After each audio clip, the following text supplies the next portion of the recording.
అనాదిగా భూమిని తవ్వితే మనకి లంకె నిధులు నిక్షేపాలు దొరికేవి.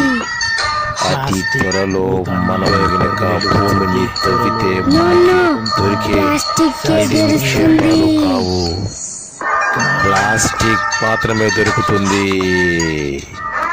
ఆ ప్లాస్టిక్ ని అంతమందించడానికి ఎన్ని ప్రయత్నాలు చేసినా నన్నేం చేయలేదు. అందుకే